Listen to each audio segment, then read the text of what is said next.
के हमले के बाद इजरायली सेना ने अपने एयर डिफेंस सिस्टम को एक्टिवेट कर सेना को हाई अलर्ट कर दिया है। ईरान ने अपने हमले को ऑपरेशन टू प्रॉमिस का नाम दिया है। अब ईरानी आर्मी चीफ ने इजरायल को जवाबी हमले करने पर गंभीर परिणाम भुगतने की चेतावनी दी है। ईरानी सशस्त्र बलों के chief of staff major general Mohammad Bagheri का कहना है कि ईरान ने कब्जे वाले क्षेत्रों पर अपने जवाबी हमले पूरे कर लिए हैं। अगर इजरायली सरकार जवाब देती है तो उससे इसके कड़े परिणाम भुगतने की चेतावनी दी है। बकेरी ने रविवार सुबह कहा, हमारे नजरिए से ऑपरेशन खत्म हो गया है, लेकिन हमारे सशस्त्र बल तैयार हैं और जरूरत पड़ने पर हम कार्रवाई करेंगे। ईरानी हमलों पर इजरायली पीएम बेंजामिन नेतन्याहू ने कहा, हमारे देश के डिफेंस सिस्टम को काम पर लगा दिया गया है। हम किसी भी तरह की स्थिति से निपटने के लिए तैयार हैं। हमारा राष्ट्र बहुत मजबूत है, आईडीएफ बहुत मजबूत है और सबसे जरूरी हमारे लोग बहुत मजबूत हैं। इस संकट की घड़ी में हमारा साथ देने वाले अमेरिका, ब्रिटेन और फ्रांस सहित सभी देशों की सराहना करता हूं। भारत ने इजरायल पर ईरान के हमले पर गहरी चिंता जताई है। विदेश मंत्रालय ने कहा है कि इस हमले के बाद भारत ने भी बयान जारी किया है। विदेश मंत्रालय ने कहा कि हम इजरायल और ईरान के बीच बढ़ती शत्रुता से गंभीर रूप से चिंतित हैं, जिससे क्षेत्र में शांति और सुरक्षा को खतरा पैदा हो गया। हम तत्काल तनाव कम करने, संयम बरतने, हिंसा से पीछे हटने और कूटनीति के रास्ते पर लौटने का आह्वान करते हैं। इससे पहले बीते 1 अप्रैल को इजरायल ने सीरिया में ईरान के वाणिज्य दूतावास पर हमला किया था। इस हमले में ईरान के टॉप कमांडर समेत कई सैन्य अधिकारियों की मौत का दावा किया गया था। ईरान ने इस हमले के लिए इजरायल को जिम्मेदार ठहराया था। हालांकि अभी तक इजरायल की ओर से इस पर किसी तरह की प्रतिक्रिया नहीं दी गई है।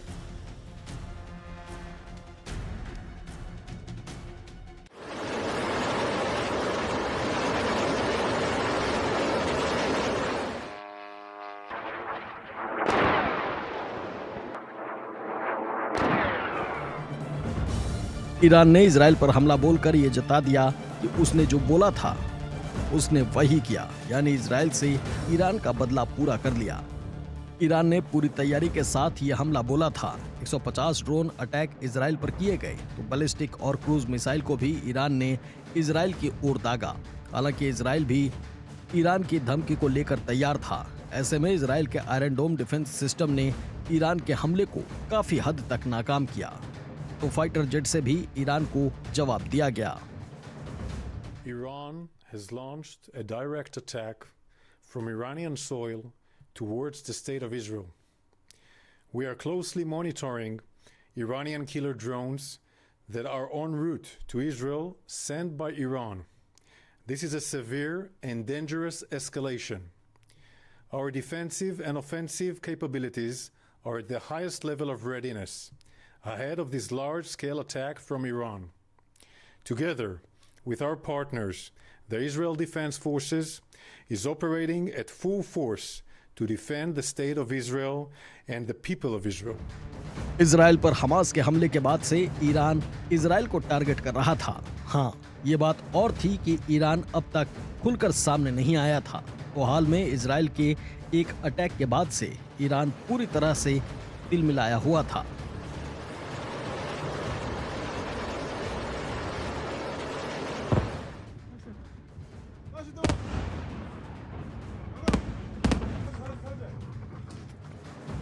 एक अप्रैल को इजरायल ने सीरिया में ईरानी एम्बेसी के पास एयर स्ट्राइक की थी। इसमें ईरान के 2 टॉप आर्मी कमांडर समेत 13 लोग मारे गए थे। इसके बाद ईरान ने बदला लेने के लिए इजरायल पर अटैक करने की धमकी दी थी। ईरान और इजरायल के बीच इसके बाद से तनाव चरम पर था, तो ईरान ने तय कर लिया था कि वो इजरायल से बदला लेकर रहेगा। तो अब ईरान के हमले के बाद गाजा में हमास और इजरायल के बीच चल रही जंग के बीच मिडिल ईस्ट में अब तक नया संकट खड़ा हो गया है।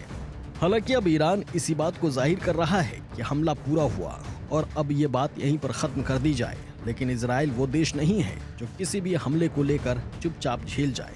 ऐसे में तय है कि इजरायल ईरान पर हमला बोलेगा और वो भी प्रचंड। Iran-backed Hamas started this war on October 7th.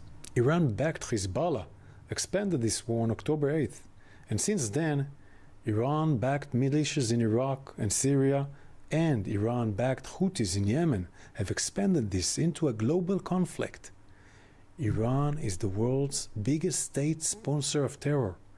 Its network of terror doesn't just threaten the people of Israel, Gaza, Lebanon, and Syria. The regime in Iran fuels the war in Ukraine and beyond. Iran will bear the consequences for choosing to escalate the situation any further. Israel एक ऐसा देश है जो चारों ओर से अपने दुश्मनों से घिरा हुआ है। तुर्की, सीरिया, ईरान, जॉर्डन, सऊदी अरब, कतर, यूएई और इराक जैसे मुस्लिम देशों से इजराइल को चुनौती मिलती आई है। लेकिन ये इजराइल का ही दम था कि वो आज तक किसी भी अपने दुश्मन के सामने झुका नहीं है। यही वजह है कि ईरान के इतने बड़े हमले के बाद भी इजराइल को ज्यादा नुकसान नहीं हुआ है।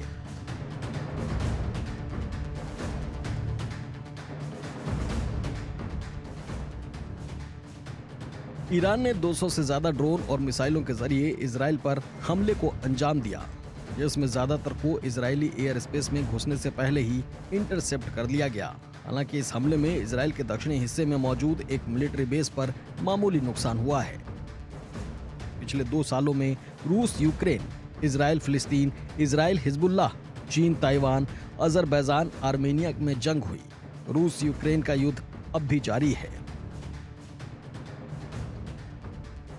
ये तो तय है कि तीसरा विश्व युद्ध होगा, लेकिन अब भी कई देश और अंतर्राष्ट्रीय संस्थाएं इसे रोकने का प्रयास कर रही हैं।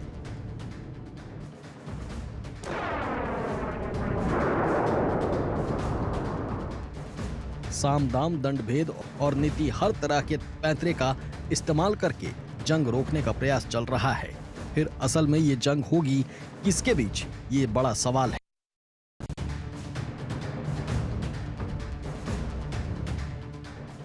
लेकिन ये तो साफ है कि मिडिल ईस्ट बारूद के ढेर पर खड़ा है। नहीं मालूम कि ये कब फटे और दुनिया विध्वंस की कहानी सुनाए।